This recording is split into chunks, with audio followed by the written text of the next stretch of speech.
मैं हूं Khalid Raza Khan. Global talk के ताज़ा एपिसोड के साथ हाजिर हूं मैं। कोरोना वायरस के आड़ में क्या साजिशें जारी हैं, दुनिया को उलझाकर क्या मकसद हासिल करना है और आने वाली नस्लों को इसका क्या खामियाजा उठाना पड़ेगा। इन्हीं साजिशों पर से हम पर्दा उठाएंगे कि कौन है वो खुफिया हाथ जो कोरोना वायरस के आड़ में दुनिया को अपने कंट्रोल में करने की कोशिश कर रहा है। इन्हीं साजिशों पर से आज पर्दा उठाएंगे। कोरोना 5G और नैनो चिप। इंग्लैंड में 5G टावर्स को आग लगाने की घटनाएं और कई विशेषज्ञों का ये कहना कि 5G testing house corona virus के फैलाव का कारण बन रहे हैं। ऐसी सूचना और खबरों के बाद इंग्लैंड की गुस्साई आवाम ने इन टावर्स को आग लगा दी और ये भी कहा जा रहा है कि जहां जहां ये टेक्नोलॉजी मौजूद नहीं है वहां पर यह वायरस नहीं फैल रहा है, जिसमें विशेषकर अफ्रीकी देश शामिल हैं। इस खबर के सामने आने के बाद एक खोज पैदा हुई कि क्या सचमुच दुनिया में कुछ ऐसा होने जा रहा है। तो अर्थव्यवस्था और राजनीति से संबंधित दुनिया के सबसे बड़े मैगजीन द इकोनॉमिस्ट की एक रिपोर्ट ने सभी हसास संवेदनशील बुद्धिजीवियों को चौंका कर रख दिया।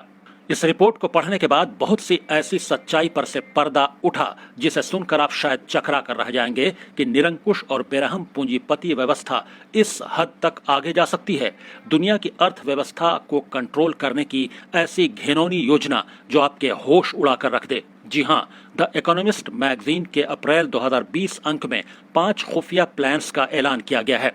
इस प्रोग्राम में 5 यहूदी प्लान्स को डिकोड किया जाएगा। याद रहे, द इकोनॉमिस्ट मैगजीन दुनिया में यहूदी और सहयूनी रसूख वाले आर्थिक शक्ति का मुखपत्र मैगजीन है। दुनिया के 13 बड़े यहूदी खानदान जो कि पूरी दुनिया की दौलत के 80% से ज्यादा को कंट्रोल करते हैं। द इकोनॉमिस्ट मैगजीन इन्हीं साजिशकर्ताओं का मुखपत्र है। द इकोनॉमिस्ट के लेख जब रिसर्च के द्वारा डिकोड किए गए तो ये प्लान सामने आए। Number 1, everything is under control. इसका अर्थ है कि हर चीज पूर्व नियोजित योजना के अनुसार हमारे कंट्रोल में है।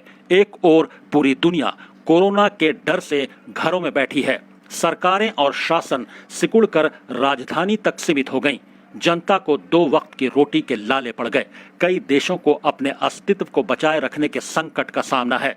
लेकिन आप देखिए, वहीं यहूदी मैगजीन बड़े गर्व के साथ कहता है कि एवरीथिंग इज अंडर कंट्रोल। यह बात समझदारों के कान खड़े कर देने के लिए काफी है। कोरोना वायरस के द्वारा जिस जाल को बिछाया गया है वो बिल्कुल उम्मीद के ठीक अनुरूप पूरा हो रहा है। इसीलिए यहूदी मैगजीन गर्वान्वित होकर कहता है कि सब कुछ पूर्वानुमान के अनुसार उनके कंट्रोल में है। Number 2, big government. इसका मतलब वैश्विक सरकार यानी वर्ल्ड गवर्नमेंट है। इस बड़ी सरकार को यहूदी विद्वान वृद्धों और उनके पुरखों के गुप्त दस्तावेज द इल्यूमिनाती प्रोटोकॉल्स में सुपर गवर्नमेंट के नाम से बार बार संबोधित किया गया है। इसका विस्तार पूर्वक वर्णन भी, जिसके अनुसार पूरी दुनिया की वैश्विक सुपर गवर्नमेंट बनाई जाएगी, जिसका शासक फिरऔन और नमरूद की तरह पूरी दुनिया पर अपने मसीहा के जरिए दुनिया पर शासन करेगा। यहाँ ये बताना भी जरूरी है कि इनकी वैश्विक सरकार बन चुकी है और ये संयुक्त राष्ट्र संघ यानी यूएनओ है। सिर्फ इसका ऐलान नहीं किया गया है। इनकी योजना ये है कि भविष्य में किसी भी समय दुनिया में क्राइसिस पैदा करके संयुक्त राष्ट्र संघ को एक वैश्विक सुपर सरकार में परिवर्तित कर दिया जाएगा। संयुक्त राष्ट्र संघ के जो भी विभाग या संस्थाएं होंगी उन्हें मंत्रालयों में परिवर्तित करके विश्व सुपर गवर्नमेंट घोषित कर दिया जाएगा। इस सरकार की बागडोर यहूदी वंश के किसी ऐसे व्यक्ति के हाथ में दे दिया जाएगा जो दज्जाल के लिए हैकल सुलेमानी का निर्माण करेगा। यहूदियों को छोड़कर पूरी दुनिया की नस्लों और राष्ट्रों को अपना गुलाम बना लेगा। वर्तमान समय में आते हैं। ब्रिटिश पूर्व प्रधानमंत्रियों से लेकर कई बड़े नेताओं ने अब खुलकर कहना शुरू कर दिया है कि एक विश्व सरकार बननी चाहिए। ये सब उसी विश्व सुपर सरकार बनाने का रास्ता हमवार कर रहे हैं। अगर संयुक्त राष्ट्र संघ का कोई ऐसा शासक बन जाए जो वैक्सीन देने का ऐलान कर दे तो दुनिया का कौन सा देश होगा जो उसके शासन को स्वीकार न करे। Number 3, liberty. लिबर्टी का मतलब है आज़ादी।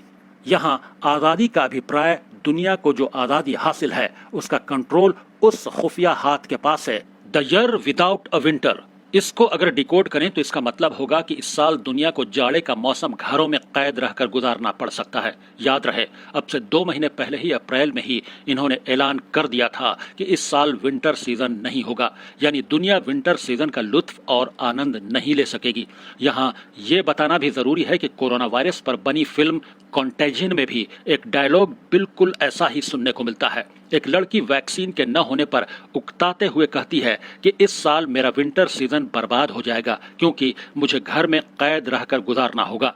द इकोनॉमिस्ट मैगजीन कॉन्टेजियन फिल्म और वर्तमान स्थिति का आपस में बहुत गहरा संबंध है। अगर हालात उस फिल्म जैसे ही चलते हैं तो फिर आपको वक्त से पहले ही सावधान रहकर तैयारी करनी होगी।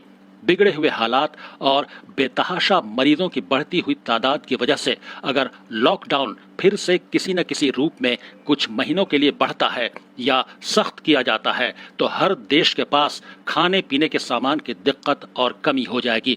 डाके पड़ना शुरू हो जाएंगे। इस बार लोग पैसे नहीं बल्कि रोटी और राशन छीनने के लिए एक दूसरे पर बंदूक चलाएंगे। इस फिल्म में बिल्कुल ऐसे ही सीन देखने को मिलते हैं। कुछ और वजूहात और कारण भी हैं जिन पर से द इकोनॉमिस्ट मैगजीन ने अभी पर्दा नहीं उठाया है। शायद आने वाले किसी महीने के अंक में जाहिर कर दें। हम आपको पहले ही सावधान कर देते हैं कि पहला प्रोजेक्ट 5G है। सबसे पहले 5G इंस्टॉलेशन है जो लॉकडाउन के दौरान दुनिया के ज्यादातर देशों में चुपके से किए जा रहे हैं। अंतर्राष्ट्रीय मीडिया को इसकी रिपोर्टिंग से रोका गया है। कहीं भी आपको 5G के संबंध में कोई खबर नहीं मिलेगी। लंदन में पूर्ण लॉकडाउन के दौरान भी वहां 5G इंस्टॉलेशन के तकनीकी स्टाफ फिर भी दिन रात पोल्स पर टावर लगाने में व्यस्त हैं। भारत में भी एयरटेल, रिलायंस और कई कंपनियों के द्वारा 5G टावर्स लगाने की कोशिशें जारी हैं। यहां तक कि दुनिया की सबसे ऊंची चोटी माउंट एवरेस्ट के पास भी 5G टावर इंस्टॉल हो चुका है। ढेरों मोबाइल कंपनियों ने 5G मोबाइल भी बनाना और मार्केट में उतारने का ऐलान करके उसकी मार्केटिंग भी शुरू कर दी है। आखिर इस 5G का क्या रहस्य है, ये समझना भी बहुत जरूरी है। ये वास्तव में इंटरनेट स्पीड की अब तक की सबसे तेज रफ्तार है, जो अगर किसी एरिया में लगा दी जाए तो उस पूरे एरिया को एक सुपर कंप्यूटर के द्वारा हर वक्त वीडियो पर देखा जा सकेगा। उस क्षेत्र का कोई ऐसा व्यक्ति नहीं बचेगा जिसकी जासूसी संभव न हो। मोबाइल से लेकर टीवी, फ्रिज, ऑटो पार्ट्स और घर के सभी सामानों में लगे छोटे खुफिया कैमरों के जरिए 24 घंटे हर व्यक्ति की जासूसी संभव हो जाएगी। मिलिट्री स्तर पर यह काम पहले ही दुनिया की कई बड़ी फौजें करती रही हैं, लेकिन सार्वजनिक स्तर पर इसे लाने का बहुत ज्यादा वैज्ञानिक नुकसान भी है, क्योंकि इस टेक्नोलॉजी की किरणें मनुष्य के दिमाग के लिए अति खतरनाक हैं। विशेषज्ञों के अनुसार 5G सिग्नल्स में रहने वाला मनुष्य ऐसा होगा जैसे उसका दिमाग माइक्रोवेव ओवन में पड़ा हुआ है। ये इंसान को विभिन्न प्रकार के दिमागी बीमारियों का शिकार कर देगा, लेकिन खुफिया हाथ को इसकी परवाह नहीं कि इंसानों के दिमाग पर क्या बीतती है। उन्हें तो सिर्फ पूरी दुनिया को डिजिटलाइज करना है और इस उद्देश्य के लिए लाखों इंसानों को मारना पड़ता है, तो वो उससे भी नहीं चुकेंगे। दूसरा प्रोजेक्ट नैनो चिप वैक्सीन के माध्यम से है। हाल ही में एक आर्टिकल पढ़ने पर यह बात सामने आई जिसमें बिल गेट्स ने $1 बिलियन के निवेश करने का ऐलान किया। ये ऐलान पूरी दुनिया को डिजिटलाइज करने के संबंध में था। सवाल यह है कि पूरी दुनिया को डिजिटलाइज कैसे किया जाएगा? इसका जवाब है 5G और नैनो चिप से। गौर करें तो पता चलेगा कि 5G टावर तो जाहिर तौर पर तो इंटरनेट की तेज स्पीड के लिए होंगे, लेकिन इसका असल खुफिया मकसद इंसानों में लगी नैनो चिप में स्टोर होने वाला डेटा किसी खुफिया जगह जमा करना होगा। वो खुफिया हाथ जिसे आप द इकोनॉमिस्ट मैगजीन पर देख सकते हैं, पूरी दुनिया के इंसानों के दिमाग में पैदा होने वाली सोच को किसी अज्ञात जगह पर अपने सुपर कंप्यूटर के जरिए देखेगा। अब इस सारे खुले परिदृश्य को संक्षेप में कहा जाए तो ये कुछ ऐसा होगा कि खुफिया हाथ सफल और कामयाब हो रहा है। हर चीज पूर्व नियोजित योजना के अनुसार उनके कंट्रोल में है। कोरोना वायरस से दुनिया को लॉकडाउन करवाकर वो अपनी योजना में कामयाब हो रहे हैं। साथ ही उन्होंने चुपके से 5G इंस्टॉलेशन शुरू कर दी है और बिल गेट्स ने नैनो चिप की शुरुआत के लिए संयुक्त राष्ट्र संघ यानी UNO से $1 बिलियन का समझौता भी कर लिया है। इस समझौते के तहत वैक्सीन बनेगी और उसी वैक्सीन के अंदर इतनी छोटी नैनो चिप होगी जो इंसान को माइक्रोस्कोप से ही नजर आ सकती है। वो दुनिया के हर इंसान को दी जाएगी। कॉन्टेंजेंट फिल्म में जो वैक्सीन सबको दी जाती है वो नाक में डाली जाती है और साथ ही एक डिजिटल कड़ा हाथ में पहना दिया जाता है, जिससे उनको किसी खुफिया जगह से मॉनिटर किया जा सकता है। कई विशेषज्ञों का कहना है कि कथित तौर पर बिल गेट्स भी संयुक्त राष्ट्र संघ को चलाने वाले खुफिया हाथ के साथ मिलकर ऐसी ही वैक्सीन बनाएंगे जो नाक या मुंह में डाली जाएगी और इसी के जरिए नैनो चिप भी हर इंसान के जिस्म में प्रवेश कर जाएगी। क्योंकि चिप अत्यधिक छोटी है और किसी भी वैक्सीन के जरिए शरीर में डाली जा सकती है, इसलिए किसी इंसान को ये पता ही नहीं चलेगा कि वो चिप ग्रस्त हो चुका है। अब सवाल ये भी है कि क्या दज्जाल की दुनिया बनने जा रही है? जो पहले से ही इस उपद्रव और फितना से सावधान होगा वो ही इससे बच पाएगा और दज्जाल के फितने से वो ही बचेंगे जो ईमान वाले और सीधे रास्ते पर होंगे। कुरान और हदीस में मुसलमानों की आस्था के मुताबिक इस बात का साफ इशारा मिलता है और तब ऐसे में ये बहुत जरूरी है कि अल्लाह और उसके रसूल के दिए गए पैगाम पर पूरी तरह अमल करें और दुनिया में होने वाली दज्जाली साजिशों का मुकाबला अपने ईमान और ज्ञान के जरिए करें। एक ऐसी व्यवस्था बनानी होगी जो इन सहूनी और दज्जाली ताकतों का मुकाबला कर सकेगा। इसे हासिल करने के लिए कुरानी समझ, सीरत तैयबा और ताकत ईमानी की जरूरत है। फिलहाल इस प्रोग्राम में इतना ही। ग्लोबल टॉक के अगले एपिसोड में कुछ और खबरों और उसके एनालिसिस के साथ हाजिर होंगे। तब तक के लिए इजाजत।